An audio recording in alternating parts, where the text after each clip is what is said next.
한 시대의 천재가 되려면 세 가지 요건이 필요하다고 하죠. 그 첫 번째는 태어날 때 하늘로부터 재능을 부여받고 나와야 된답니다. 두 번째가 본인의 노력, 1만 시간의 법칙이라고 하는 게 있지 않습니까? 충분한 본인의 노력이 뒷받침해 줘야 되고, 그 다음에 세 번째는 이 하나님이 허락하시는 기회를 만나야 된답니다. 때를 만나야. 그래야 확 피어날 수 있다는 거죠.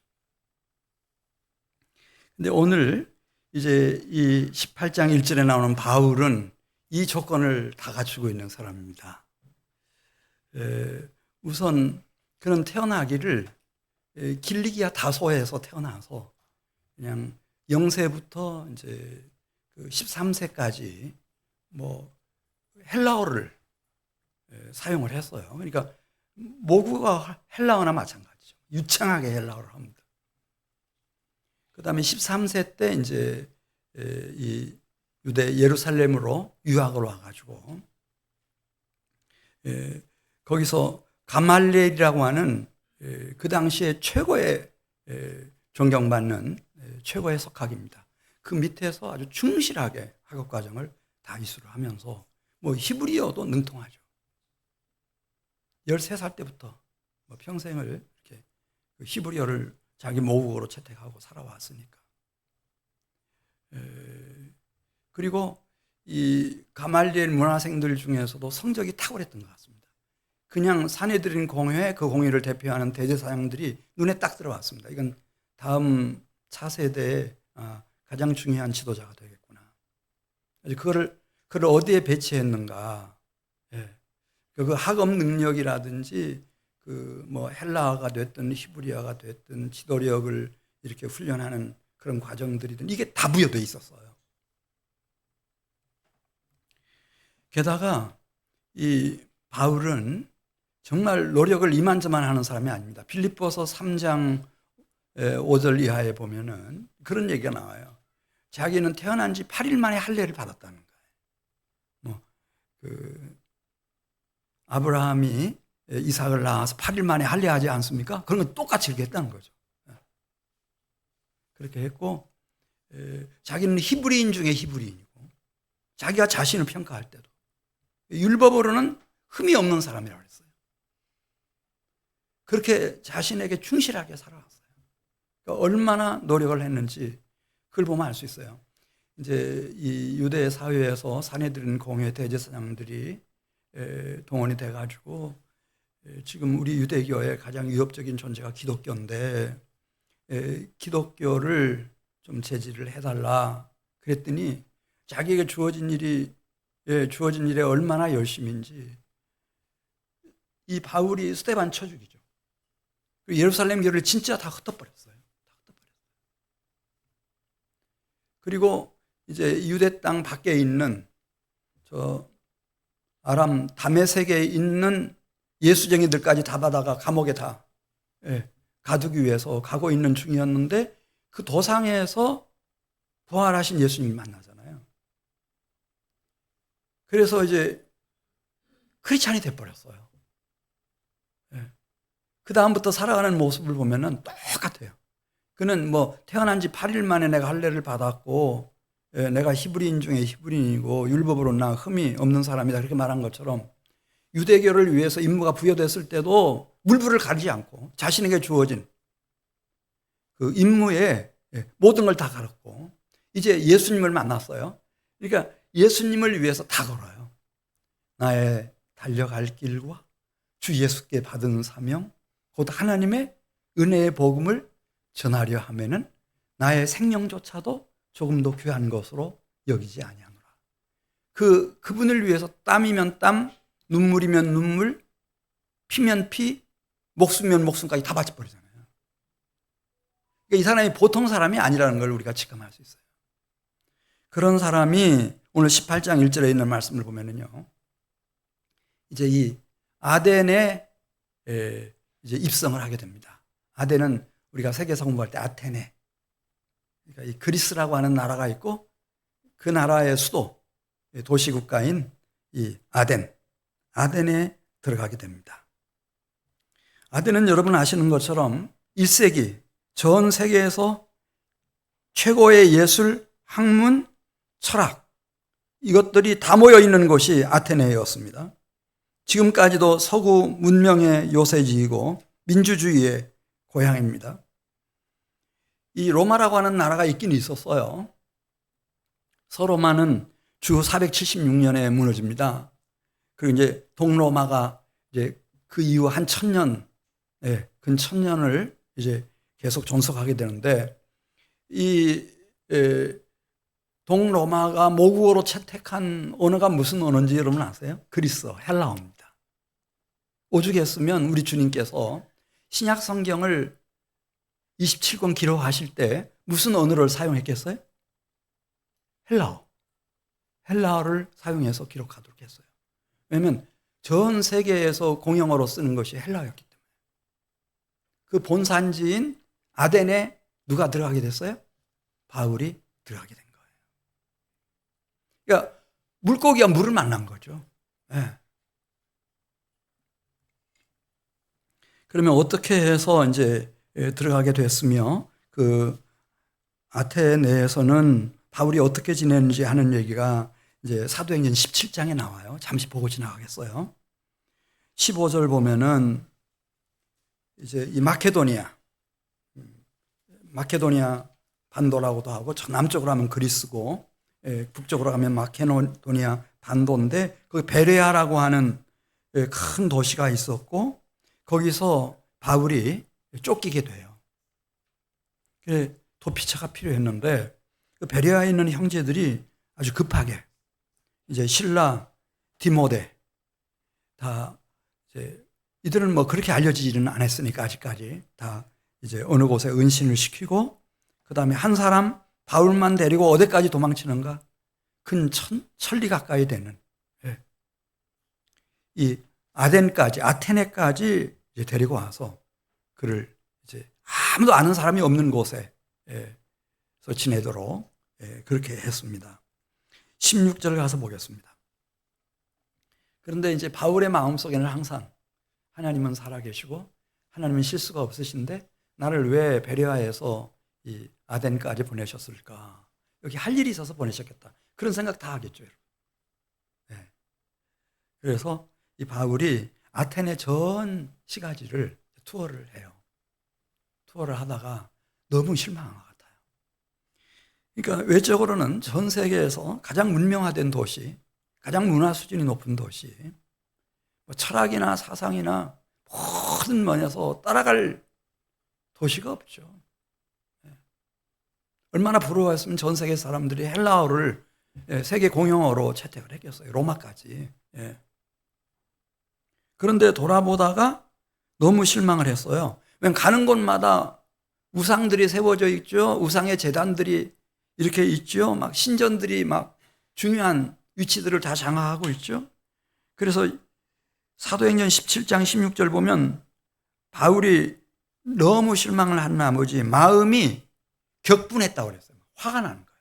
화가 나. 아니 이방 사람들이야. 같은 이방 생활을 하더라도 교육 수준이 좀 부족하니까 모든 역사나 전통이나 문화나 무슨 철학이나 사상이나 뭐 정치나 뭐 경제나 이런 면에서 낙후되어 있으니까 그렇다 치자. 어떻게 아테네가 이 모양일까? 그래서 마음이 막 너무 속상해가지고 격분해 있는 상태였어요. 그 상태에서 이제 안식일이 돼서 그 아테네에 살고 있는 유대인들이 안식일마다 모이는 회당에 갔어요. 그리고 또 이제 장터에 가서 날마다 그 원주민들, 아테네 사람들을 만나고, 근데 그들과 대화를 할 때마다 17절 마지막에 보면 그냥 변론이 되는 거예요. 그러니까 이렇게 좋은 뜻으로 권면을 하고, 이렇게 말씀을, 그게 아니고, 너무 바보 같으니까. 이 공중권세 잡은 사탄 마귀의 막 그 소굴처럼 그렇게 전락돼 있으니까 화가 나가지고. 격분된 나머지 그냥 얘기만 시작하면은 변론이 되는 거예요. 네가 옳으냐, 내가 옳으냐. 심지어 그 17장 18절 가서 보면은 거기는 뭐 철학자들이 뭐 대단하죠. 에피쿠로스 학파, 스토아 학파. 이 사람들의 인생의 행복이 뭐냐? 그럼 다 나름대로의 자기 철학을 가지고 있어요. 에피쿠로스 학파는 즐겁게 사는 거다. 쾌락이다. 향락이다. 그렇게 살면 인생은 행복한 거다. 또 이 스토아 철학자들은 그렇게 살면은 그게 무슨 사람이 사는 거냐? 짐승 사는 거지. 인간은 이성이 있고 그래서 절제할 줄 알아야 되고 이 도덕적으로 살아야 마음의 평안도 있는 것이고 인생의 행복도 있는 거지. 그런 스토아 철학자들. 이들을 만나가지고 이제 예수 그리스도의 복음을 전하고 주님의 보혈을 증거할 때 여기 나오잖아요. 쟁론을 했다는 거예요. 붙으면 맞싸움이 되는 거죠. 왜냐하면 감정이 상했으니까. 격분한 상태에서 무슨 고운 말이 오고 갈 수 있겠어요? 물론 주제는 18절 마지막에 보면은 바울은 항상 한 주제를 얘기하는 거예요. 그리스도이신 예수님이 부활하셔서 부활의 주가 되셨다. 예수 그리스도와의 복음과 부활을 얘기하지만은 그러나 잘 되질 않아요. 그러니까 누가 딱하게 생각했는지 누군가가 이 바울에게 다가와 가지고 우리 같이 아레오바고 광장으로 가보자. 그 아레오바고 광장은 유명하잖아요. 그 소크라테스가 마지막 이제 재판을 받고 그 사형에 처해졌던 그 장소예요. 거기 데려가 가지고 이렇게 막 흥분할 일이 아니고 천천히 당신이 지금 얘기하고자 하는 게 우리가 듣기에는 지금 처음 듣는 건데 이 새로운 가르침이 무엇인지 천천히 좀 우리한테 이야기해서 당신이 말하려고 하는 뜻의 의미를 좀 알게 해달라. 간곡하게 부탁을 했어요. 그랬더니 이제 17장 22절에 있는 말씀을 보면은 바울이 보통 사람이 아니잖아요. 이 사람은 뭐 단 한 날도 허투루 시간을 쓴 사람이 아니고 그냥 바리새인의 자손으로 태어나서 로마 시민권자로서 뭐 제대로 된 교육을 다 받아온 사람이기 때문에 얼마나 이제 어떤 강의나 강연을 할 때 제일 중요한 게 이제 도입 부분인데요. 도입 부분도 너무 세련되고 훌륭하게 얘기하죠. 이렇게 딱 얘기하는 겁니다. 정직하게. 아덴 사람들이여 22절에서 그대들을 보니 범사에 종교심이 참 많으시군요. 그러니까 아주 이성적이고 철학적인 수준 높은 시민들인 줄 알았는데 그냥 종교심이 너무 많다. 솔직하게 그렇게 얘기하면서 23절에 있는 말씀 보면 내가 어느 곳에 갔다가 제단 하나를 보았고 그 제단 위에 섬기는 신이 있었는데 알지 못하는 신에게 이렇게 돼 있더라. 그러니까 그 아테네 시내에 살고 있는 사람들은 다 기억을 떠올리겠죠. 그렇지. 알지 못하는 미지의 신에 대한 제단이 있지. 거기서부터 시작해서 이제 아주 논리적이고 신학적으로 수사학적으로 이 신론에 대한 이야기를 쭉 전개해 나가요. 그 기가 막힌 이야기가 사도행전 17장 24절 이하에 나와요. 그 미지의 신, 알지 못하는 신이 바로 이분이라고 하는 것을 내가 말씀드리고 싶다. 그러면서 24절 같이 보겠습니다. 우주와 그 가운데 있는 만물을 지으신 하나님, 창조주 하나님이시다. 그 얘기도 하고 그 창조주 하나님이 천지의 주재자가 되셔서 손으로 지은 전에 계시지 아니하고 그러면서 25절 가서 보겠습니다. 이 신은 그 자체로 완전한 분이라는 거예요. 영원한 분이고 영화로운 분이셔서 25절 무엇이 부족한 것처럼 사람의 손으로 섬김을 받으시는 것이 아니니 이는 만민에게 만민이에요? 만인이에요?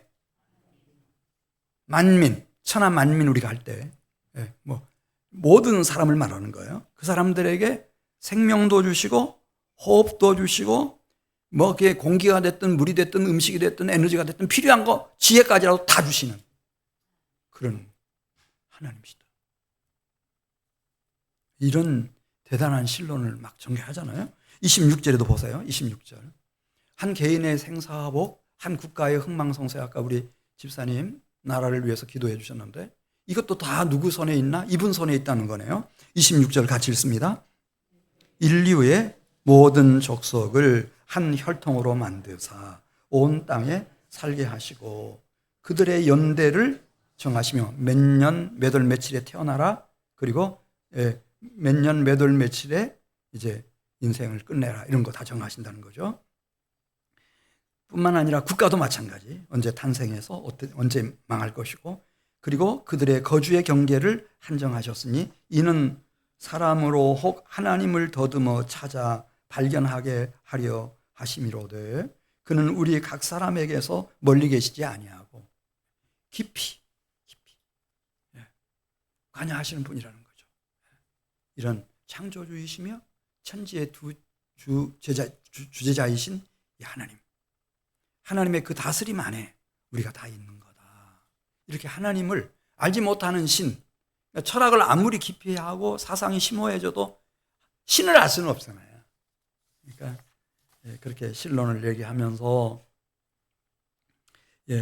17장 31절로 가겠어요. 항상 이 바울은 17장 30절, 새로운 시대가 열렸다는 거죠. 그 하나님이 당신의 외아들 독생자 그리스도를 이 세상에 보내셨기 때문에 이제 새로운 시대가 열렸다. 그 얘기를 30절 하네요. 알지 못하던 시대에는 하나님이 간과하셨거니와 이제는 어디든지 사람에게 다 명하사 회개하라 하셨으니, 지금까지 우리가 하나님을 몰라서 이렇게 했지만은 하나님께로부터 그리스도 부활의 주님이 오신 이후에는 우리가 지난날 이렇게 많은 우상들을 세우고 제단을 쌓고 신전을 짓고 이렇게 긴 세월을 영적으로 음란하게 산 지난 세월을 우리가 이제 회개해야 한다. 그 회개에 대해서 얘기하면서 31절부터 33절에 있는 말씀을 보면은 이 바울이 예수 그리스도의 복음과 부활의 주 예수 그리스도를 소개하는 거예요. 그러니까 정말 너무 훌륭한 그런 강의를 했죠. 그런 강연을 했어요. 근데 결과는 어떻게 됐나? 33절 말씀을 보겠습니다. 33절. 그들이 죽은 자의 부활을 듣고 예수님이 부활하신 얘기 듣고 나서 어떻게 반응했나? 어떤 사람은 조롱하는 거예요. 당신 지금 뭔 소리 하고 있냐? 미쳤냐? 이런 식으로 조롱하는 거죠. 점잖은 사람들은 이렇게 말했어요. 이제 돌아가라. 우리가 혹시 필요하면은 다시 당신을 불러서 듣도록 하겠다. 그때 바울이 느끼는 거예요. 야, 내가 아덴에 왔어요.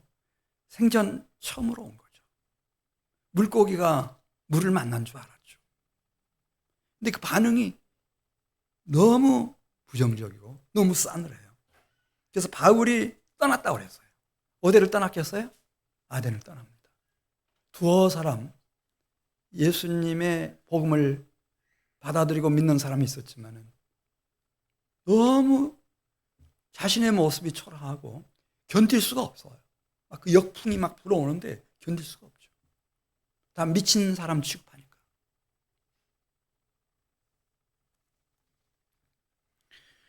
그래서 이제 이 아테네, 이렇게 서남쪽으로 있는 고린도로 떠나갑니다. 근데 고린도에 갔을 때 우리 18장 2절에 있는 말씀 보면 거기서 아굴라라고 하는 사람을 만나요.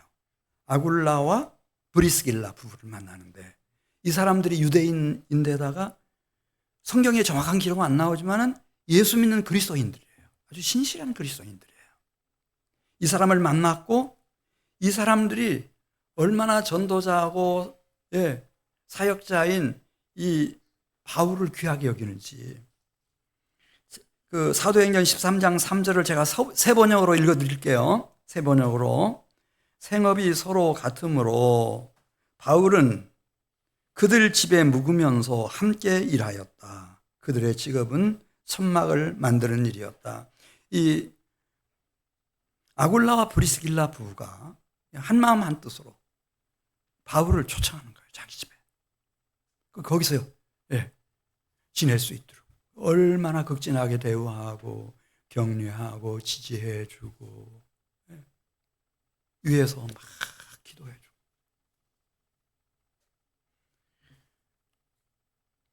또 4절 가서 보겠어요. 안식일이 되면은 바울이 회당에 가서 강론하고 또 아굴라 브리스길라 부부와 함께 그 회당에서 말씀 들은 유대인 헬라인들을 권면하고, 네, 친절하게 사랑으로 잘 권면하고. 그 순간에 정확한 시점이죠. 5절 보면은 저 마케도니아 북쪽에 있는 베레아에 숨어있던 실라와 디모데가 어떻게 알았는지 고린도에 찾아온 거예요. 그래서 이제 동역자인 실라, 디모데가 함께 합류를 하니까 이 시너지, 영적인 시너지 효과라고 하는 게 대단하죠. 예.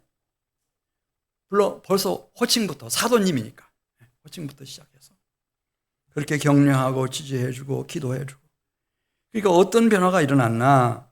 18장 5절 보면요, 바울이 동일한 바울이기는 하지만은 고린도에서의 바울은 무엇에 붙잡혔다고 그랬죠? 그 마음과 심령이 하나님의 말씀께 붙잡혔어요. 할렐루야. 그러면 되는 거거든요. 이 상한 감정에 사로잡히면은 이 좋은 말이 나갈 수가 없어요. 항상 사탄 마귀가 틈타죠. 그런데 막 이 동역자들이 아굴라, 브리스길라, 그냥 하나님이 예비해 놓으셨네요. 실라, 또 디모데, 막 이런 동역자들이 지지해주고 격려해주고 응원해주고 기도하고. 그러니까 바울이 무엇에 사로잡혔다고요? 하나님의 말씀께 붙잡혀버린 거예요. 네. 그러고 나면은 물론 고린도에서도 이렇게 그리스도의 복음이 전해지는 것을 싫어하는, 그래서 대적하는 유대인들이 있었지만은 그게 문제가 안 돼요. 아무 문제가 안 돼요. 자기가 영적으로 충만하면은 말씀께 붙잡혀 있으면은 이게 문제가 안 되죠. 그래, 뭐 이제 그들을 피해서 이렇게 옮기는데 하나님이 은혜를 베푸셔서 사도행전 18장 7절에 보면은요, 이번에도 역시 그 고린도 현지인, 완전한 이방인이지만은 너무 귀한 동역자 디도 유스도를 만나게 해주시고 그 가족들을 동역자로 삼게 해주셔요. 할렐루야.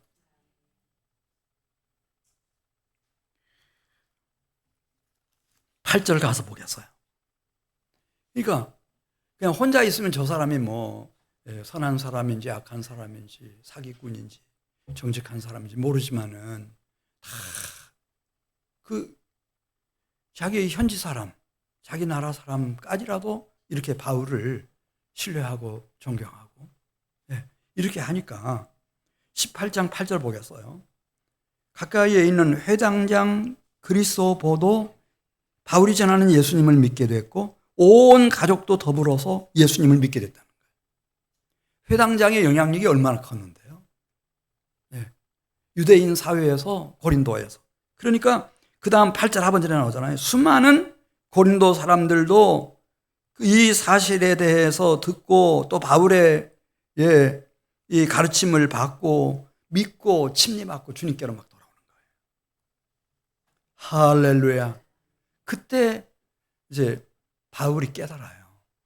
야, 똑같은 예수님의 복음을 전하는데, 똑같은 그리스도 예수의 부활의 얘기를 전파하는데 왜 이렇게 아테네에서와 이 고린도에서 이 큰 차이를 만들어냈을까? 그래, 이제 이 세상 사람들이 쓰지 않는 단어를 이제 바울이 하나 썼어요. 따라서 하세요. 동역자. 구약 성경에 한 번도 안 나와요. 신약 성경에도 어떤 사람도 안 썼어요. 바울이 이 차이가 뭘까? 아덴과 이 고린도에서의 차이가 뭘까? 똑같은 바울 자신이에요. 똑같은 주제를 가지고 얘기했고 이 아덴에서 말씀을 전할 때도 최선을 다했어요. 무슨 차이일까? 무슨 차이라고요? 동역자의 차이. 동역자. 이 아덴에서는 뭐가 없었는가? 자기 혼자였어요, 고아처럼. 근데 이 고린도에서는 누가 있어요? 동역자들이 있는 거예요.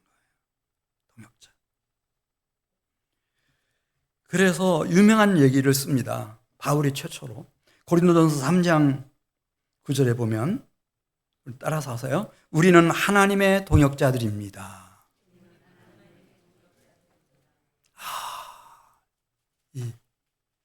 우리는 하나님의 동역자들이구나. 독불장군처럼 혼자는 안 되는구나. 그래서 이제 바울이 그때 고린도에서 주후 55년 동역자라고 하는 말을 쓰고 난 이후에 그는 세상 뜰 때까지 이 동역자의 중요성을 계속 강조해요. 이 동역의 중요성. 그래서 빌립보서 4장 2절에 보면 빌립보 교회 이제 소식을 듣다가 그 빌립보 교회 내에 특별한 열심을 가진 유오디아, 순두계 두 사람에 대한 소식을 전해 듣게 되었을 때 그가 편지를 보내는데요. 그 빌립보서 4장 2절에서 이렇게 써요. 내가 유오디아를 권하고 순두계를 권하노니 주 안에서 어떤 마음을 품으라고 그랬죠? 열심히 있는 마음을 품으라고 그랬어요? 아니고 무슨 마음을 품으라고 그랬어요? 우리는 하나님의 동역자들이기 때문에 열심도 좋지만 더 우선하고 중요한 게 있다. 우리는 같은 마음을 품는 거다. 같은 마음을 품으라. 그러면 더딜 건데요. 교회 발전과 부흥이 그래도 같은 마음을 품으라. 그리고 시간이 흐르고 나면은 이제 알게 될 거예요. 왜 하나님이 그 길로 인도해 오셨는지. 예를 들어서 모세가 있어요. 모세가 120살 되었을 때 그는 산에 올라갔다가 죽음을 맞이하게 돼요. 아무도 보지 않는 곳에서. 그리고 죽었다고 생각해 보세요. 어떻게 되겠어요? 근데 감사하게도 모세는 살아있을 때 동역자들이 있었어요. 누구죠? 여호수아, 갈렙. 그런 동역자가 있었어요. 그러니까 하나님이 너무 갑작스럽게 그 깊은 산 속에서 계곡에서 그를 불러가시고 모래로 그를 묻어버리신 이후에도 이 여호수아가 일어나서 이 갈렙이 일어나서 이 이스라엘 백성들을 이끌고 젖과 꿀이 흐르는 약속의 땅까지 들어갈 수 있도록 그렇게 하셨어요. 근데 이 동역자는 어디에서 일어나는가? 부부관계에서 일어나고요. 이 가정 안에서, 가족관계 속에서 일어나고 교회 안에서 이 소중한 하나님의 동역자들이 일어나요. 이 아브라함과 사라 관계를 여러분 아시죠? 아브라함이 사라를 실망시킨 때가 종종 있었죠. 근데 이 사라는 아브라함을 끝까지 존경하고 부를 때도 아주 극존칭을 써서 남편을 부르곤 했다는 거예요. 베드로가 그 얘기하죠. 그래서 두 사람이 동역자가 됐어요. 하나님의 동역자가 됐어요. 그랬더니 어떻게 됐나? 그 사이에서 이삭이 태어나서 자라고 야곱 이스라엘이 태어나서 자라고 그 자손들이 막 일어나게 돼요. 아므람과 요게벳이 동역자가 됐어요. 부부인데 하나님의 동역자들이 됐어요. 그랬더니 그 두 사람 사이에서 미리암이 태어나서 자라고 아론이 태어나서 자라고 모세가 태어나서 자라고 그래서 이 이스라엘 역사를 바꾸는 거예요. 한나와 엘가나가 부부인데 하나님의 동역자들이었어요. 한나가 무슨 기도하다 결정을 하면은 엘가나는 상식적으로 이해가 안 가도 절대 브레이크를 걸지 않아요. 항상 협력했어요. 10번이고 100번이고 협력했어요. 거기서 사무엘이 자라나서 이스라엘 역사를 바꾸는 거예요. 사가랴, 엘리사벳, 마리아, 요셉 그리고 바울과 함께 그렇게 귀한 교회들을 세웠던 아굴라, 브리스길라 부부까지 이 사람들은 단순한 부부가 아니에요. 법적인 혼인관계로서의 부부가 아니라 그걸 넘어선 하나님의 동역자들이었어요. 이 동역자는 하나님의 동역자는 부부관계 속에서 일어나고 그리고 가족관계 속에서 일어나는 거예요.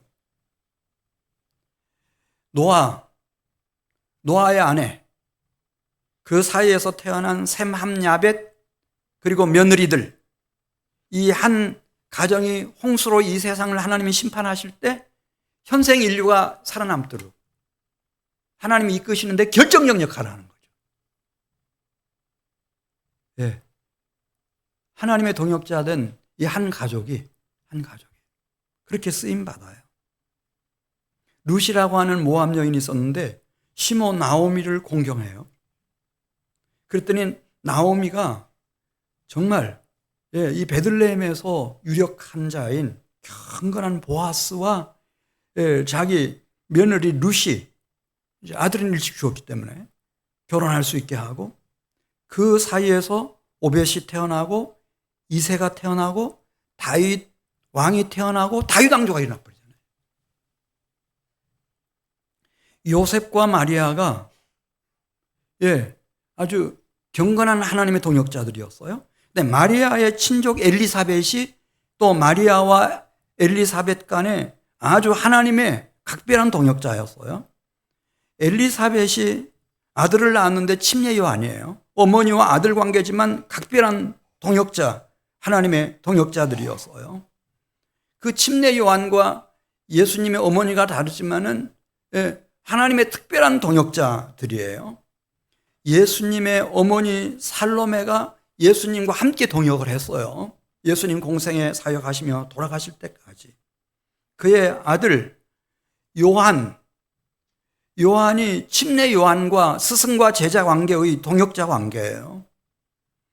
그 요한의 친 형제 야고보와 동역자 관계예요. 야고보와 예수님이 또 동역자 관계에서 야고보가 그 주님의 복음을 위해서 순교하지 않았습니까? 사도들 중에 최초로.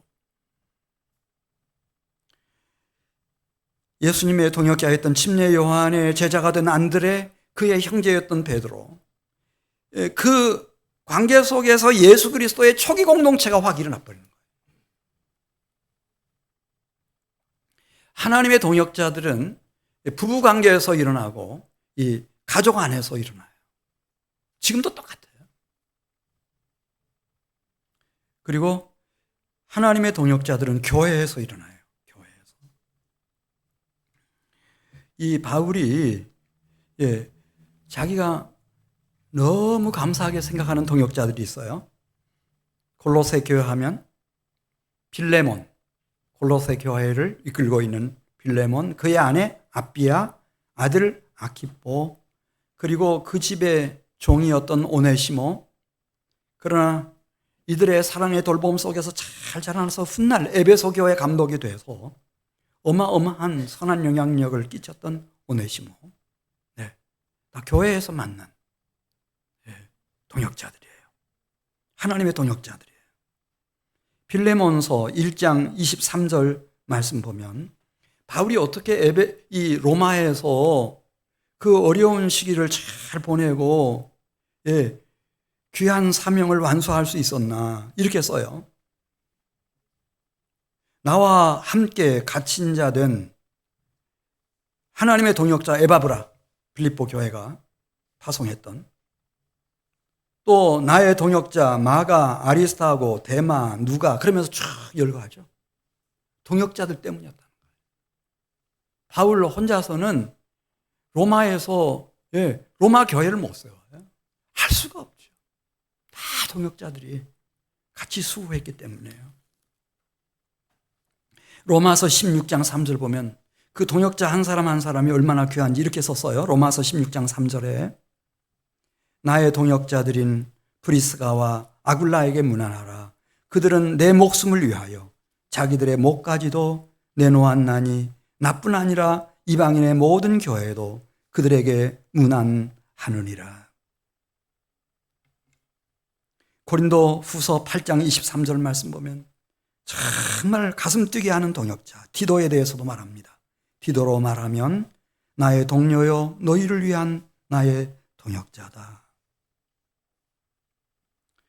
사도행전 20장 3절에 보면은 이 유대인들의 눈의 가시였던 이 바울을 해치려고 하는 세력들이 이만저만이 아니었어요. 그래서 이 바울을 살해하려고 여기저기 사람들이 기다리고 있었는데 이것을 알아차린 고린도 교회 성도들이 바울을 수리아로 돌려보낼 때 이 아시아로 가는 길에 동행했던 사람들 얘기를 이제 사도행전 20장 3절 이하에 쭉 쓰고 있어요. 그 사람들이 누군가? 네, 아시아까지 함께 가준 베레아 사람 브로의 아들 소바더, 데살로니가 사람 아리스다고, 그리고 세군도, 터벳 사람 가이오, 그리고 디모데, 그리고 아시아 사람 두기고, 그리고 드로비모. 항상. 그러니까 바울은 그걸 알아요. 동역자가 없이는 이 사역을 할 수 있다 없다. 그래서 빌립보서 4장 3절에 그렇게 간곡하게 부탁을 하죠. 나의 동역자들을 잘 도와달라고. 그 이름들이 생명책에 있다. 하나님 나라의 생명책에 그 이름이 올라 있는 사람들은 이거는 우리에게 주어진 사명이에요. 소명이에요. 우리는 하나님의 동역자가 되는 거예요.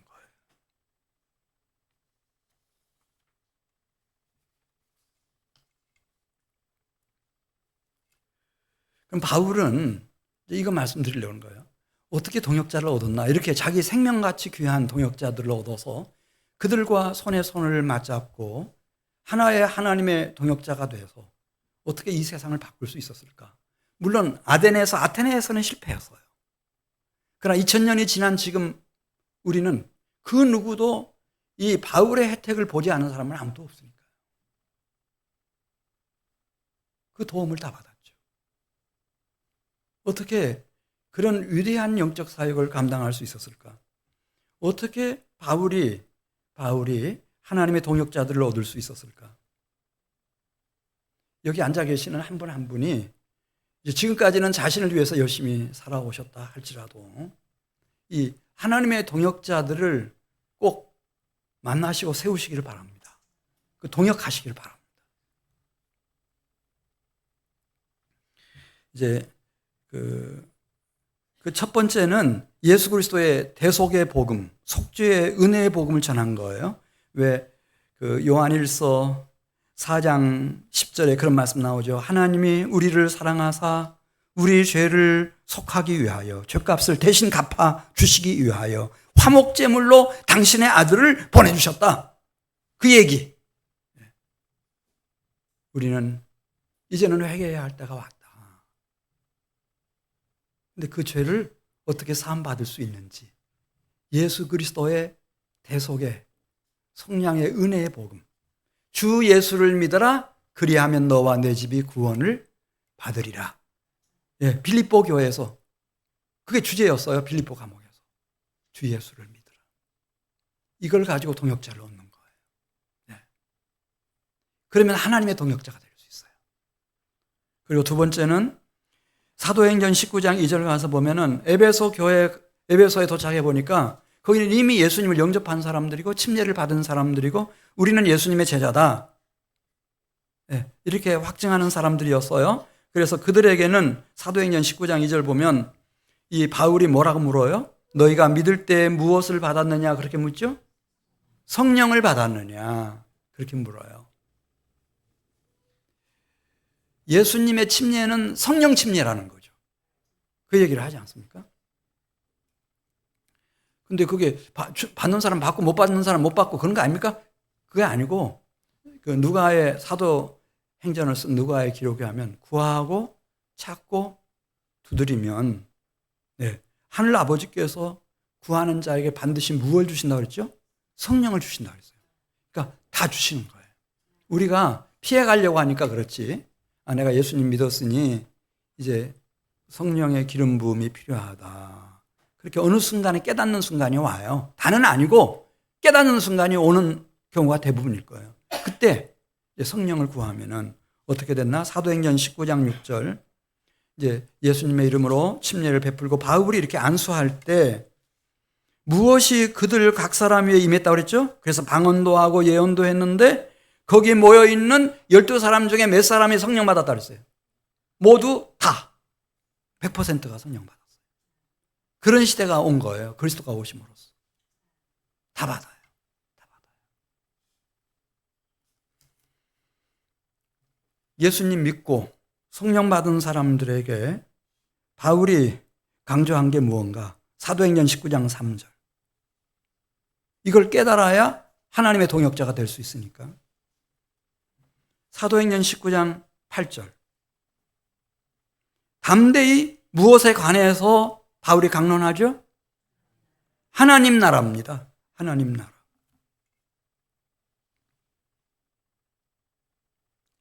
예.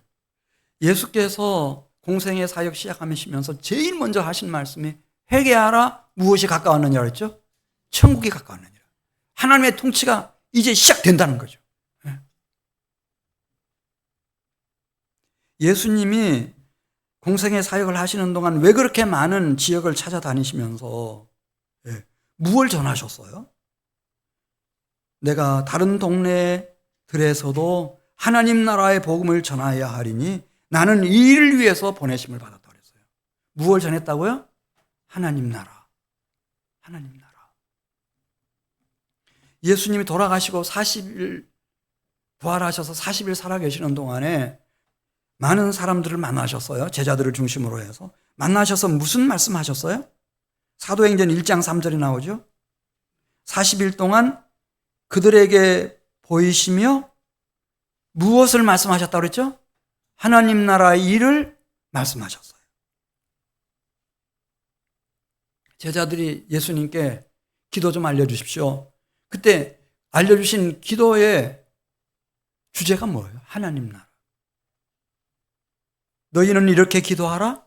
하늘에 계신 우리 아버지여, 그 아버지의 이름이 내 안에서도 우리 가족 안에서도 교회 공동체와 이 지역사회 땅 위에서도 거룩히 여김 받게 해주시고 하나님의 나라가 이 땅에 임하게 해주시고 하늘 아버지의 뜻이 하늘에서 이루어진 것처럼 땅에서도 이루어지게 해주십시오.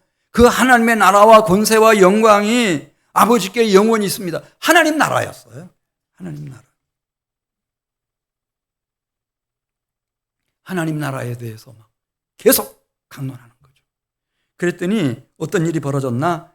사도행전 10장 19절에 보면은 주의 말씀이 힘이 있어 흥왕하여 세력을 얻었다고 그랬어요. 이 하나님 나라의 말씀이 막 흥왕해서 세력을 얻게 됐고, 그렇게 되니까 이 하나님 나라의 능력이 나타납니다.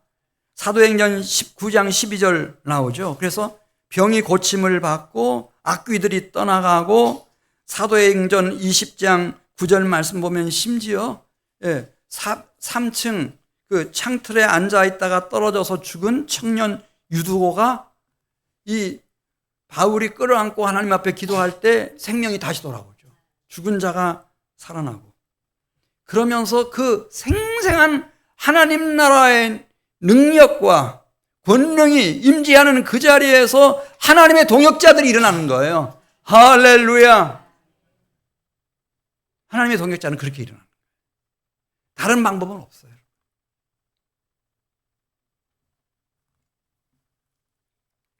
왜냐하면 이 하나님 나라를 열망하고 갈망하고 염원하는 사람들 속에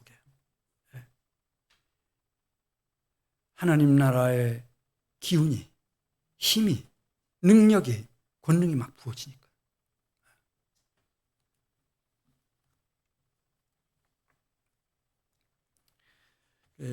제가 이제 이걸 알고, 저도 이제 알았어요. 동역자라는 말을 이제 누가 제일 먼저 썼는지, 그리고 그 동역자의 의미, 우리는 하나님의 동역자들이다. 그것이 왜 그렇게 중요한지 딱 묵상해 보니까 그게 맞았어요. 그래서 이세 아들 다윗이 있었거든요. 다윗이 잘못한 거 아무것도 없어요. 골리앗 멸한 것밖에 없어요. 이스라엘을 구하기 위해서, 사울 왕을 위해서. 근데 막 그렇게 못 살게 구는 거예요. 다윗을. 아니 몰리다가 나중에는 오고 갈 데가 없으니까 아둘람 굴속으로 피신을 했어요. 어디로 피했다고요? 아둘람 굴속에 피해 있었어요. 야, 어떻게 이 땅에 이런 일이 있는지. 하나님 사랑한 것밖에 없고 하나님의 백성들을 위해서 목숨 걸고 골리앗을 물리친 것밖에 없는데, 블레셋 군사들을 제압한 것밖에 없는데 왜 하나님이 이렇게 하실까? 하나님은 실수 없으셨어요. 그 아둘람 굴에 찾아오는 사람들이 있어요. 진짜 마음이 원통한 사람들이 있어요. 이 세상을 살다가 다 마음이 원통해. 이 사람들이 찾아오는 거예요. 누구를 찾아와요? 다윗도 원통한 사람이니까. 대화가 돼요, 안 돼요? 대화가 되죠. 누가 이 아둘람 굴 속에 있는 다윗을 찾아왔어요? 환난당한 모든 자들. 다윗이 환난당했잖아요. 맨날 언제 살해당할지 모르니까. 사울이 툭하면 막, 예. 자기 군사들 이끌고 막 수색작전 펼치고 막 이러니까 어디 다윗 있다고만 하면 환난당한 모든 자들, 빚진 모든 자들, 어찌하다가 사업한다고 좋은 뜻으로 했는데 완전 망해버렸어요. 부도가 났죠. 오갈 데가 없어. 이 빚진 자들. 이 사람들이 아둘람 굴에 다윗을 찾아온 거죠. 그래서 이들을 위해서 기도하고 하나님의 은혜를 구하다가 하나님의 응답이 이루어짐으로 그 환난당한 모든 자들, 빚진 모든 자들, 원통한 모든 자들이 다윗의 동역자들이 됐어요. 할렐루야. 하나님의 동역자들이 된 거예요. 다윗과 함께. 그게 다윗의 용사들이에요. 그들이 목숨 걸고 유다를 위해서 헤브론에 나라를 세웠어요. 그게 남유다예요. 그리고 얼마 지나지 않아서 이제 예루살렘에다가 통일된 이스라엘 나라를 세웠어요. 그리고 다윗은 하나님의 사람으로서 성군이 되어 이스라엘 역사를 바꿀 수 있었어요. 우리가 살아가는 모든 인생 여정 동안에 하나님이 일하세요. 지금 생각해 보면 동역자들을 만나게 해주시는 거죠. 할렐루야. 제가 신학교 졸업할 무렵이 됐어요. 전국에 침례교가 한 600개 되는데 저는 말씀드린 것처럼 저희 집안에서 제가 1호 기독교인이었기 때문에 다른 친구들은 집안에 목사님도 계시고 다 이렇게 연결이 되고 하는데 저는 아는 사람 한 사람도 없고 그래서 하도 답답해가지고 제가 성적표를 가지고 떼가지고 저 서울에 있는 강남 중앙교회부터 이제 사역자가 필요할 만한 교회를 돌기 시작했어요. 제가 이렇게 이제 그거 내놓으니까 딱 이거 뭐 하러 가져왔느냐고. 네. 성적표를 이렇게 막 던지셨어요. 저를 부사역자로 써주는 사람이 아무도 없어요. 갈 곳이 없어요. 그래서 개척을 했더니 우리 사랑하는 성도들을 만난 거예요. 하나님의 동역자들이에요. 할렐루야. 진짜 동역자들이에요.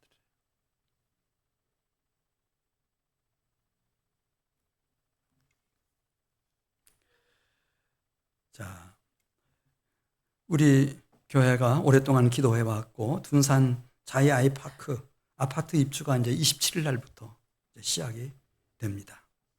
따라서 우리 교회는 이제 입주자 초청을 위한 저녁 기도회를 오늘 밤부터 이제 시작하게 되겠습니다. 여리고 성을 하나님의 동역자 되어 목숨 걸고 함께 돌던 이스라엘 백성들처럼 우리는 하나님 앞에 하나의 마음, 하나님의 동역자가 된 마음을 올려드리면서 우리가 이제는 영아부부터 시작해서 에노게까지 아주 구체적인 초청 계획을 세우고 또 세심하게 다 준비할 수 있도록 기도하고 그 다음에 교회 모든 부서, 모든 교육기관 그리고 한민교회 이 운영에 관여하고 있는 영아부부터 에노케까지 에노케는 구약에 보면 우리 위원회에 들어가 있질 않아요. 그런데 지금 한국 교회뿐만 아니라 전 세계 교회가 운영위원회 하면은 이 교회를 구성하고 중요한 역할을 하는 모든 기관, 모든 부서, 또 교육 파트까지 다 포함해서 운영위원이라고 불러요.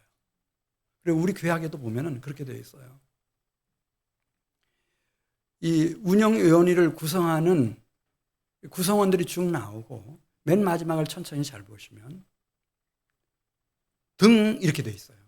왜냐하면 실버대학이 있을 때도 있고 형편이 또 코로나처럼 어려워지면은 이게 중단되기도 하고 또 각 부서들이 막 부흥될 때는 이렇게 늘어났다가 그다음에 교회가 어떤 이유가 있어서 뭐 재건축을 한다든지 그래서 숫자가 줄어들게 되면은 그게 또 줄어들어요. 셀 같은 것도 그렇게 확 줄어들고.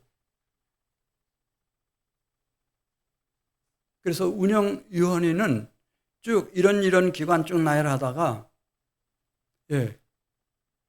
마지막에다가 등이라고 하는 말을 등등이라고 하는 말을 이렇게 붙여놓은 것은 이렇게 중요한 시기에는 한민교회 운영에 관여하는 전 기관이에요. 전 기관.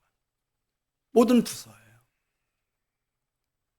이분들은 우리는 해당하지 않는다. 그런 생각하지 마시고 우리가 다 같이 하나님의 동역자들이다.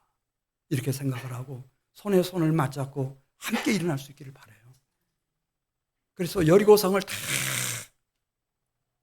남자 장정들이 돈 것처럼 우리도 같이 도는 거죠. 매일 도는 거예요. 범사에 기한이 있고 천하만사가 다 때가 있나니 하나님이 모든 것을 지으시되 때를 따라 아름답게 하셨도다. 그런 말씀이 전도서 3장에 나와요. 이 하나님이 살아계셔서 하나님이 우리에게 이 때를 열어주셔요. 그 때를 잘 따라가야 돼요. 그 시즌을 만나면은 꽃을 피우는 거고요. 이 때를 놓치면은 우리는 하나님의 영광의 꽃을 피우기가 너무너무 어렵죠. 그래, 고린도후서 6장 1절 같이 보고 마치도록 하겠습니다. 우리가 하나님과 함께 일하는 동역자로서 하나님의 일하는 자로서 하나님의 은혜의 때를 헛되이 낭비하지 말자는 거예요. 은혜 베풀 때 하나님이 예비해 주시는 구원의 날, 보라 지금은 하나님 나라의 은혜를 받을 때요, 보라 지금은 구원의 날이로다.